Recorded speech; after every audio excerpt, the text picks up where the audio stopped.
हाँ जी। एक भाई का प्रश्न है, मूर्ति में है त्रिमूर्ति ब्रह्मा कहना रॉन्ग है।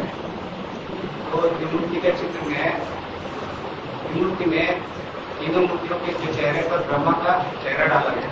हाँ, तो भाई ये चेहरा किसने डलवाया? साक्षात्कार किसको हुए? ब्रह्मा बाबा। नहीं, ब्रह्मा बाबा को तो शुरू में साक्षात्कार हुए थे, जिनका अर्थ है भागीदार ने बैठे समझाया। लेकिन चित्र तो बाद में बने हैं ना। तो जो बाद में चित्र बने हैं उनका साक्षात्कार किनको हुआ है?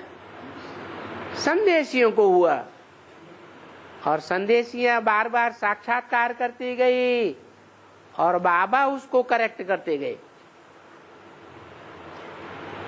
तो करेक्शन में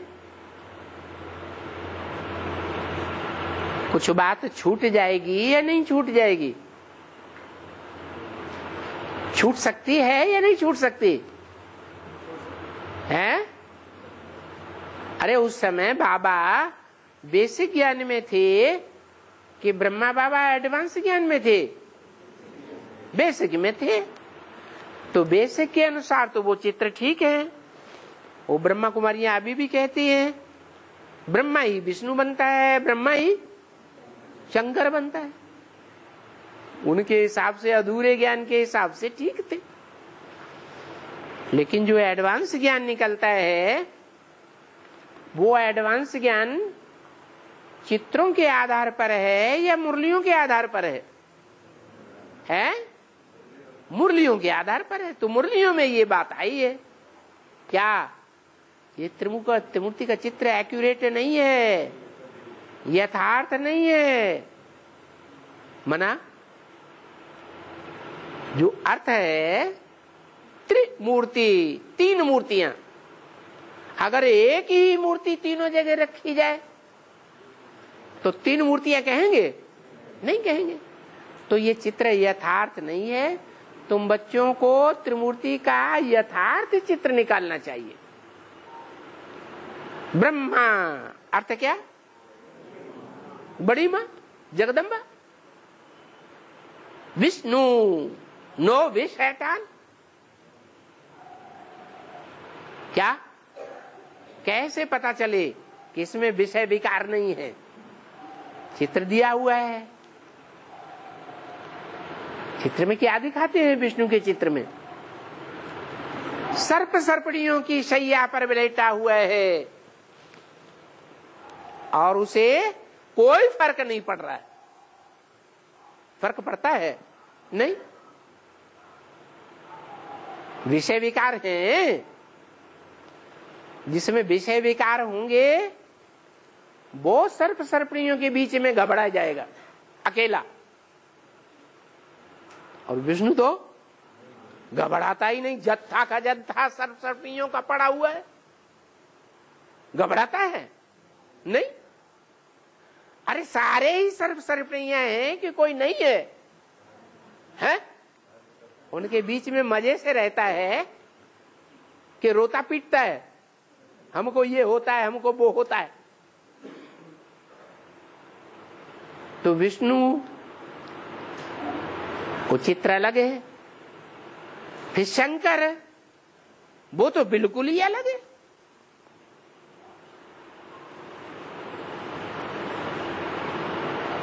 तो त्रिमूर्ति का यथार्थ चित्र बनाओ। यथार्थ का मतलब क्या?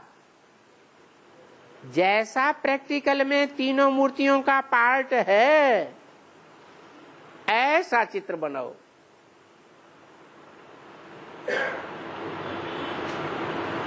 तो एडवांस में तीनों मूर्तियों को समझाया जाता है या नहीं समझाया जाता है? ब्रह्मा, ब्रह्म ने बड़ी मां माने मां, बड़े थे बड़ी मां। तो जो बड़ी मां है उसकी पूजा होनी चाहिए या नहीं होनी चाहिए? है? होनी चाहिए। अरे कि बाप की पूजा होनी चाहिए, माँ की पूजा नहीं होनी चाहिए। अरे माँ की भी पूजा, माँ की भी बात माननी है या नहीं माननी है? तो जिस माँ की पूजा होनी चाहिए वो दाढ़ी मूछ वाला दुर्योधन है। दुर्योधन दुशासन हो सकता है क्या? नहीं, पुरुष हैं सब दुर्योधन दुशासन। उसमें ब्रह्मा भी आ जाता है, उसमें शंकर भी आ जाता है, क्योंकि शंकर को भी क्लीन शेप भी दिखाते हैं और दाढ़ी मूछ वाला भयंकर रूप भी दिखाते हैं। तो जगदम्बा तो नहीं हुई। सारे जगत की जो अम्बा है वो तो माता होनी चाहिए, माता रूप में। तो एडवांस ज्ञान में माता का रूप क्लियर करके समझाया जाता है या नहीं समझाया जाता है? समझाते हैं। विष्णु अभी बताया, ऐसे स्वभाव संस्कार बन जाते हैं कि सर्प सर्पणियों के बीच में रहते भय नहीं होता। नहीं तो वो तो शंकराचार्य बनते हैं, सन्यासी होते हैं, एक पत्नी को भी छोड़ करके भाग जाते हैं। और विष्णु है, विष्णु छोड़ के भागता है क्या? कि आराम से लेटा रहता है, हैं? आराम से लेटा रहता है।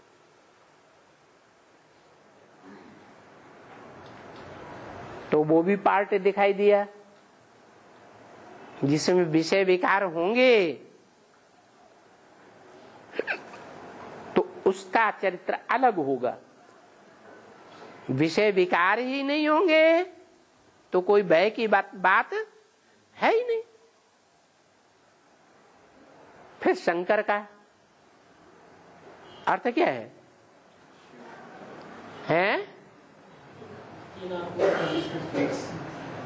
तीन आत्माएं का संकरण है। ब्रह्मा वाली आत्मा उसमें प्रवेश है, इसका प्रूफ क्या? अरे अर्धचंद्रमास मस्तक में दिखाया जाता है ना, ये प्रूफ है कि वो अधूरा चंद्रमा संपूर्ण नहीं है। जिसकी पूजा होती हो वो चंद्रमा नहीं है, वो जगदम्बा नहीं है, अधूरी जगदम्बा है। वो प्रवेश है, दाढ़ी मूछ वाला वो प्रवेश है। और भक्ति मार्ग में मस्तक पर क्या दिखाते हैं? गंगा दिखाते हैं। तो जो प्यारा बच्चा होता है, बहुत सर्विसेबल होता है, बाप क्या करते हैं? प्यार में आकर उसको सर पर चढ़ा लेते हैं। ऐसे गंगा का पार्ट है, आज भी आया, जो आदि में सुअंत में। गंगा आदि में थी या नहीं थी? थी, बेसिक में भी थी। तो एडवांस में भी गंगा ने जितना ज्ञान लिया, सात्विक स्टेज में जितना संग किया उतना तो कोई भी कन्या ने नहीं किया। ज्ञान का संग किया या नहीं किया? किया। तो गंगा भी सर के ऊपर दिखाई हुई है। फिर और क्या दिखाते हैं? हाथों में क्या दिखाते हैं? हाथ में त्रिशूल दिखाते हैं। बाएं हाथ में दिखाते हैं, दाएं हाथ में दिखाते हैं। त्रिशूल का अर्थ क्या है? 3 बाण। बाण माने ज्ञान के बाण। दाईं ओर का बाण, बाईं ओर का बाण, बीच का बाण। अरे ब्रह्मा कुछ अलग ज्ञान सुनाते हैं कि एक ही जैसा सुनाते हैं? अलग सुनाते हैं। विष्णु का कुछ अलग ही ज्ञान है और शंकर का अलग ही ज्ञान है। तो तीनों प्रकार के ज्ञान बाण उनकी वाणी में समाये हुए हैं, बुद्धि में समाये हुए हैं। इसलिए बुद्धि रूपी हाथ में त्रिशूल दिखाते हैं और उस त्रिशूल में डमरू भी लटका हुआ है। क्या एक तरफ बजता है या दो तरफ बजता है? दोनों तरफ बजता है। क्या असुरों को भी संरक्षण देता है और देवताओं को भी संरक्षण देता है। विष्णु की तरह नहीं कि सिर्फ देवताओं को ही संरक्षण दे, नहीं, सारी दुनिया में जो भी है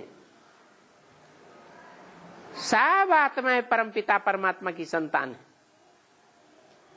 सबको जीने का अधिकार है या नहीं है? है?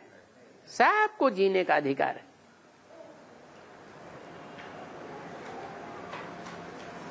तो ऐसे ऐसे तीन मूर्तियों का यथार्थ चित्र बनाओ।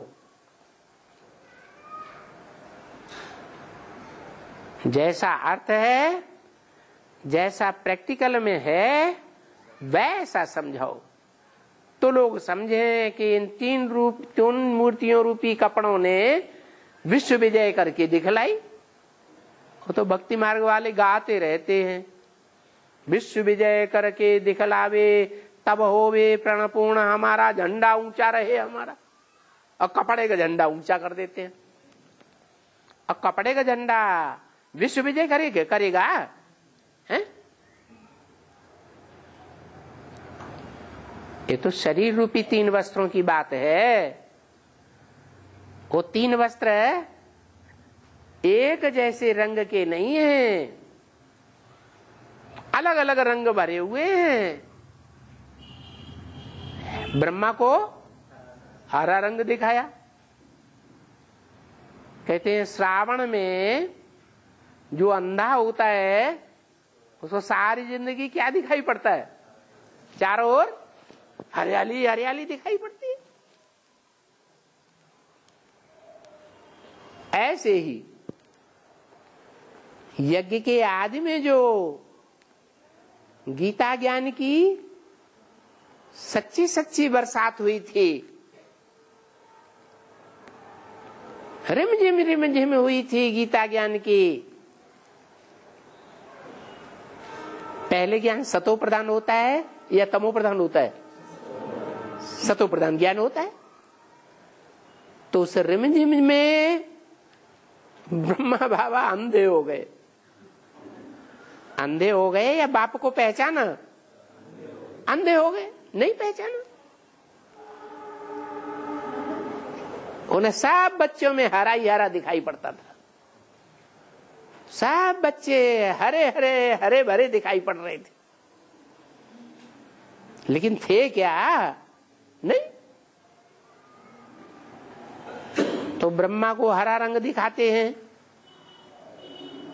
विष्णु को श्वेत रंग दिखाते हैं, कोई रंग नहीं। ब्रह्मा क्या हरा रंग का भी उसके ऊपर कोई प्रभाव नहीं।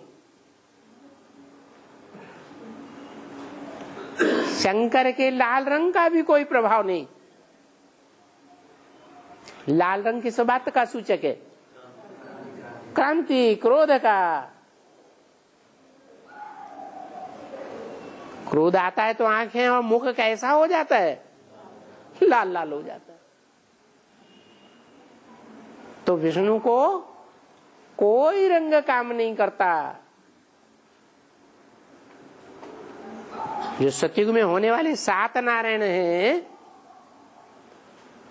उन 7 नारायणों के रंग अलग अलग होंगे या एक जैसे होंगे? है? रंग वास्तव में कितने प्रकार के होते हैं? सप्तरंगी, 7 रंग गिने जाते हैं। उन 7 रंगों में से विष्णु का कोई भी रंग नहीं है। उन 7 रंगों से परे श्वेत रंग, कोई धर्म का कोई असर नहीं, सिर्फ है स्वर्णिम संगम युगी श्वेत रंग, जिसके ऊपर और धर्मों का कोई असर है, कोई रंग चढ़ता ही नहीं। ऐसा झंडे में बीच का रंग दिखाया है विष्णु का, और सबसे ऊपर है लाल रंग। ये क्रोधी का रंग सबसे ऊपर क्यों दिखा दिया है? क्रोध को तो सबसे ऊपर नहीं रखना चाहिए। क्रोध तो है, लेकिन बिना क्रोध के क्या असुरों का शमन किया जा सकता है? हैं? लोहे को काटना है तो क्या चाहिए? लोहा ही चाहिए। विष को मारना है तो क्या चाहिए? और तीखा विष चाहिए। तो 500 करोड़ मनुष्य आत्माओं में जो क्रोध भरा हुआ है, उस क्रोध में आकर के जितना नुकसान कर देते हैं, क्रोध में आकर नुकसान करते हैं कि नहीं? कोई घर के बर्तन फोड़ डालते हैं, कोई 2-4 की हत्या कर देते हैं, करते हैं या नहीं? वो तो थोड़ा थोड़ा करते हैं। और ये शंकर जी हैं, सारे संसार का विनाश कर देते हैं, हत्या करा देते हैं। तो बड़ा हत्यारा कौन हुआ है? शंकर जी। और हत्यारे की पूजा करती है दुनिया। इतने ढेर के ढेर मंदिर बनाए, करना चाहिए है? हाँ, भाव प्रधान विश्व रचि राखा। जो अन्य मनुष्य हत्याएं करते हैं वो स्वार्थ के लिए करते हैं, और शंकर जी का उसमें कोई स्वार्थ अपना नहीं है कि हमें इस दुनिया में सतयुग में जाकर के सुख भोगना है, सतयुग के हम मालिक बनेंगे, ये भी नहीं। क्या भाव है? भाव है कि जब तक इन असुरों का श्रृंगार नहीं होगा तब तक नई दुनिया संसार में स्थापन ही नहीं हो सकती, प्रत्यक्ष ही नहीं हो सकती, बनेगी ही नहीं। यह आसुरी संसार जिनकी संख्या बहुत है, असुरों की संख्या दुनिया में ज्यादा होती है या अच्छों की संख्या ज्यादा होती है? अच्छे दुनिया में बहुत कम होते हैं, खास करके कलयुग के अंत में। और दुष्ट ढेर के ढेर होते। तो ब्रह्मा के द्वारा भले अच्छे ब्राह्मणों की स्थापना हुई, परंतु कोई फायदा नहीं। वो अच्छे ब्राह्मण जब दुष्टों के संग में दुनिया में आते हैं तो उनके संग का रंग लग जाता है। तो नई दुनिया बनी न बनी, बेकार हो जाती है। तो क्या करना पड़े? क्या लाजिमी है? दुष्टों की दुनिया का संहार, तभी नई दुनिया स्थापन हो सकती है। जब तक झूठ का दमन नहीं किया गया तब तक सत्य उजागर नहीं हो सकता। इसलिए गीता में क्या लिखा है? धर्म संस्थापनार्थाय विनाशाय च दुष्कृताम। जो दुष्ट कर्म करने वाले हैं उनका समूल नाश, और सत्य कर्म करने वाले जो हैं, ईश्वरीय श्रीमत पर चलने वाले जो हैं, उनकी स्थापना करता हूं, स्थिर कर देता हूं उनको।